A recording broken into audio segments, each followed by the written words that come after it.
이 한국말로 한국 식당에서 주문할 수 있었는데 아주머니의 대답은 물처럼 들렸어요. 한마디도 알아듣지 못했어요. 일부러 지치지 않게 공부했어요. 빨리빨리 공부하지 않았어요. 어떤 언어라도 언어를 배웠다고 말할 수 없어요. 평생 동안 계속해서 배워야 돼요. 끝이 없는 과정이라고 맞아요. 생각해야 돼요. 네, 안녕하세요. 톡투미인 코리안의 유승환입니다. 저는 오늘 미국에서 오신 콜린 마샬님과 나와 있습니다. 안녕하세요. 안녕하세요. 불러주셔서 감사합니다. 네, 와주셔서 감사합니다. 가볍게 자기소개 한번 부탁드릴게요. 네, 저는 미국에서 온 콜린 마샬이라고 합니다. 전문적으로 글 써요. 올해 2월에는 제 첫 번째 책 SAGP인 한국 요약 금지는 나왔어요. 내용에 대해서 가볍게 설명해 주세요. 한국에 산 지 거의 10년 됐어요. 그래서 10년 동안 쓰는 에세이가 다 들어있어요. 한국어로도 쓰신 거죠? 예, 한글로 쓴 에세이도 있어요. 그럼 한국에 관심이 있으시거나 또 한국어 공부를 책을 통해서 하고 싶은 분들은 한번 확인해 보시면 좋겠습니다. 한국어를 처음에 어떻게 배우게 되셨어요? 내 학교의 도서관에서 한국어로 된 영화 발견했어요. 좀 네. 엄청 많았어요. 한국 영화. 왜 그런지 잘 모르겠는데 예, 그래서 좀 호기심 생겼어요. 네. 이 영화 어느 나라 영화일까? 라고 생각했어요. 옛날 영화 많았어요.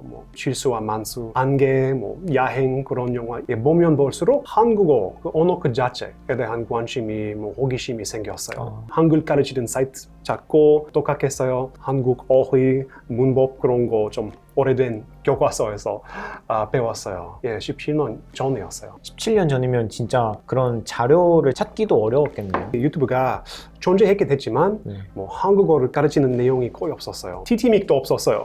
그래서 TT믹이 처음으로 팟캐스트로 나온 것 같아요. 팟캐스트가 처음으로 나왔을 때 딱 맞는 것이었어요. 제가 필요했던 것이었어요. 그래서 네. 매일매일 현우와 경은의 대화를 로스앤젤레스에 걸어가면서 매일매일 에피소드마다 몇 번 들었어요. 반복해서 듣고 예. 되게 다양한 방법으로 공부를 하셨을 것 같은데 제일 그래도 효과적이었다, 제일 도움이 많이 됐다, 이런 공부 방법이 있을까요? 한국어에 대해서 제일 어려운 점 중에 하나는 알아듣기예요. 이 한국말로 한국 식당에서 주문할 수 있었는데 그 아주머니의 대답은 그냥 물처럼 들렸어요. 한마디도 네. 알아듣지 못했어요. 알아듣기 연습을 좀 해야 되겠네 라고 생각했어요. 매일 아침 TT믹의 이야기 팟캐스트를 들으면서 받았었어요. 잘못 이해한 거, 잘못 알아듣은 거 보일 수 있게 그렇게 썼어요. 도움이 많이 됐어요. 많은 외국인들은 그런 경험 있어요. 5, 6년 동안 진짜 알아듣기 어려웠어요. 한국말은. 왜 안 그만두는지 잘 모르겠어요. 진짜 좌절감 느낀 적이 있었어요. 그런데도 꾸준히 계속 공부를 하신 거잖아요. 예, 일부러 천천히, 일부러 조금씩 공부했어요. 일부러 지치지 않게 공부했어요. 빨리빨리 공부하지 않았어요. 언어를 배우는 사람의 입장에서는 빨리 공부를 해서 내가 빨리 대화를 하고 싶다, 빨리 저 나라에 가서 여행을 하고 싶다, 그런 마음들이 다들 있는데 콜린님은 일부러 천천히 공부하셨다는 말씀이세요? 네, 미국에 살 때 한국말을 배울 이유가 없었어요. 그래서 네. 압박감도 없었어요. 편안하게 공부할 수 있었어요. 너무 빨리 배우려고 하면 좌절감이 생길 가능성, 지칠 가능성이 너무 높아요. 이게 약간 콜린님의 어떤 성향과도 맞는 공부 방법이었겠네요. 그렇죠. 예, 모두가 성향에 맞는, 성향에 어울리는 공부법을 찾아야 돼요. 여러 가지 방법에 그냥 해봐야 돼요. 그러면 그렇게 천천히 공부를 하시면 그만큼 실력도 어쨌든 좀 천천히 는다는 거잖아요. 답답하거나 그렇게 느끼신 적은 없으세요? 답답할 때도 있어요. 언어 공부는 원래 그래요. 답답할 때가 많아요. 답답하지 않으면 배우는 것이 아닌 것 같아요. 답답함이 없는 방법이 없는 것 같아요. 아쉽게도. 네, 이게 정답이야, 이런 네. 방법은 진짜 없죠. 이것만 하면 그렇죠. 한국어 마스터, 이런 건 정말 없죠. 그렇죠. 수학이 아니에요. 한국에서 영어를 공부하는 사람들이 마법 같은 완벽한 영어 배우는 방법을 항상 찾고 있긴 하지만 그런 게 없다고 생각해요. 또 다양한 방법들 중에서 또 해보신 거, 기억에 남는 그런 거 있으세요? 공부하는 언어에 많이 노출해야 돼요. 팟캐스트, 드라마, 영화, 책 많이 읽어야 돼요. 저는 로스앤젤레스의 한인타운에 살았어요. 4년 동안. 한국에 이사 오기 전에 노란집이라는 카페 한국어 공부 모임에 참여했어요. 매주 참여했어요. 그 진행자는 저에게 이런 조언을 주었어요. 책 읽어야 된다고 했어요.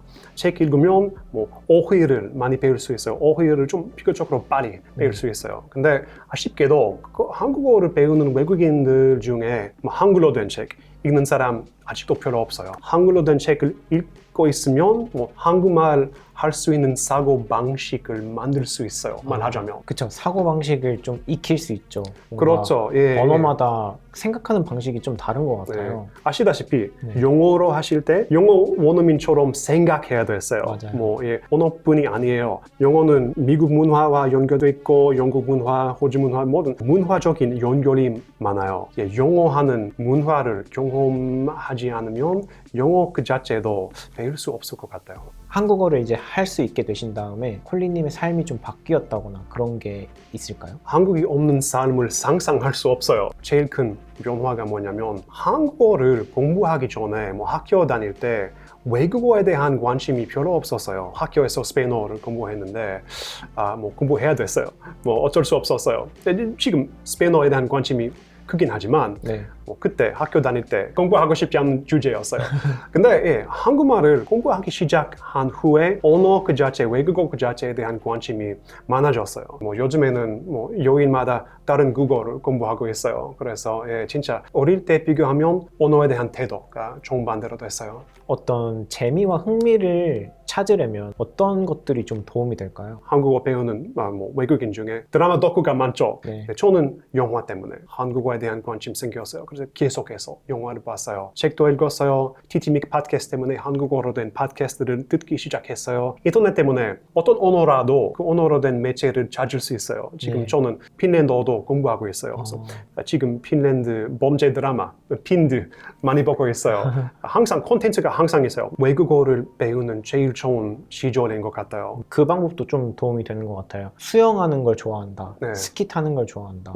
그러면은 그 언어를 내가 만약에 영어를 배운다면 영어로 된 수영 관련 영상 이런 것들을 찾아보면은 내 관심사도 유지하면서 언어까지 동시에 배울 수 있는 좋은 방법인 것 같아요. 제가 처음으로 읽었던 한국 책이 뭐냐면 LA 도시 산책이라는 책이에요. 로스앤젤레스에 대한 책. 저는 로스앤젤레스에 살았어요. 아직도 로스앤젤레스에 대한 관심이 좀 집착할 만큼 많아요. 이맘때 10년 전에 한국에 처음으로 왔어요. 그때 뭐 교보문고에 가서 읽을 책 찾으려고 했어요. 그래서 그 로스앤젤레스에 대한 책 딱 맞는 것 같다고 생각했어요. 2년 동안 느리게 읽었어요.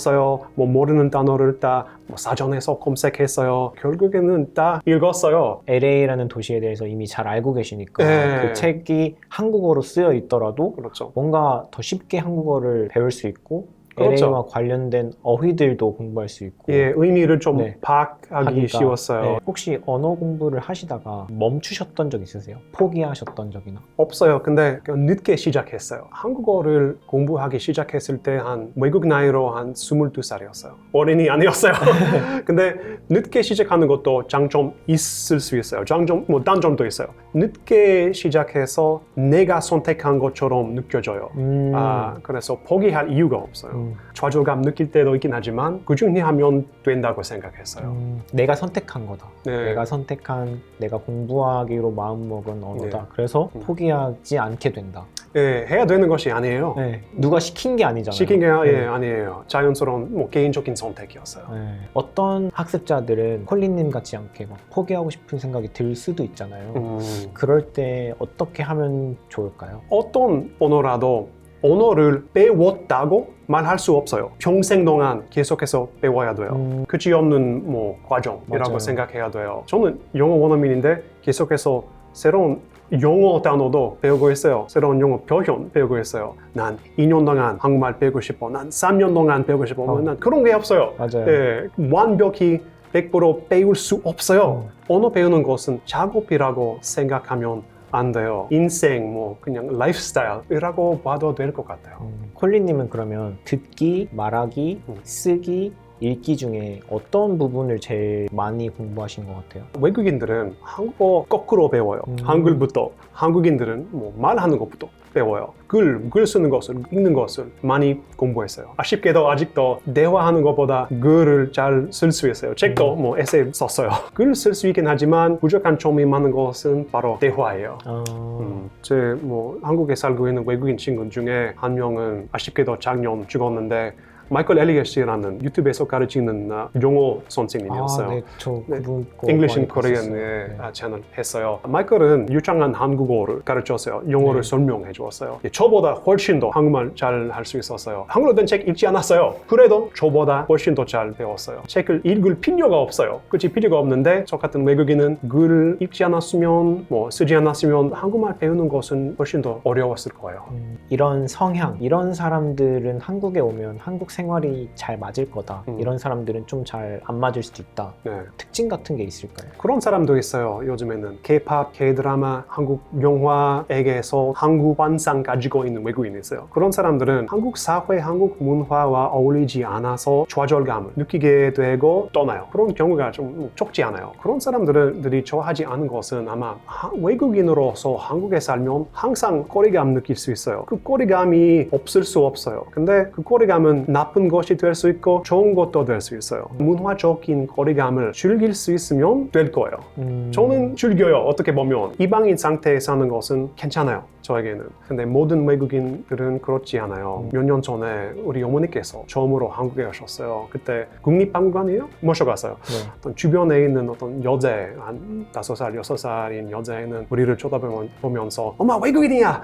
라고 소리쳤어요. 그래서 좀 웃었어요. 그래 어머니께 설명해드렸어요. 근데 어머니께서 진짜 충격받으셨어요. 외국인은 왜 우리를 왜 외국인이라고 불러서 외국인이야. 우리는 그런 나쁜 것이 아니에요. 근데 어머니께서 그런 경험이 없으셔서 기분이 나쁘셨어요. 외국인으로 여겨진 경험이 없어서 많은 외국인들이 제일 싫어하는 한국어 단어가 우리예요. 왜냐하면 우리는 한국인이에요. 나머지는 한국인과 나머지 나눠져 있어요. 저는 괜찮아요. 한국어를 배우고 있는 사람들한테 해주고 싶은 말 그런 게 있을까요? 한자 배우세요. 한자를 한번 도전해보세요. 네. 많은 외국인들은 한국어를 공부하는 이유 중에 하나가 한자를 피할 수 있다고 생각하기 때문이에요. 일본어와 달리, 중국어와 달리 한국어의 어휘는 60%? 70% 중국어에서 와요. 한자를 이해할 수 있으면 한국어도 훨씬 더 깊게 알 수 있을 것 같아요. 숨어있는 세계라고 묘사할 수 있어요. 한자가 재도입됐으면 좋겠다고 생각해요. 그 정도로 한자 공부에 대해서. 그럼 마지막으로 한국에 사시면서 혹시 가지고 계신 꿈이나 목표, 계획 이런 게 있으실까요? 책 계속해서 쓰고 싶어요. 그 다음에 책 시작부터 한글로 쓰고 싶어요. 다른 아시아 나라에 한동안 살 수 있으면 좋겠어요. 일단 한국과 비교하려고 예를 들면 일본에 한동안 살면 아마 한국도 좀 더 잘 알게 될 수 있어요. 나중에 아이가 생기면 한국에서 아이를 키울 관심이 있어요. 근데 가능하지 않은지 잘 모르겠어요. 그런 꿈도 있어요. 혹시 또 다른 소셜미디어나 운영하고 계신 게 있으신가요? 그럼 저는 트위터였는데 지금 X 밖에 없어요. Colin Marshall 영문으로. 유튜브 채널도 있긴 하지만 오디오 팟캐스트를 올리는 채널. 지금 홍보하는 것은 바로 한국 요약 금지예요.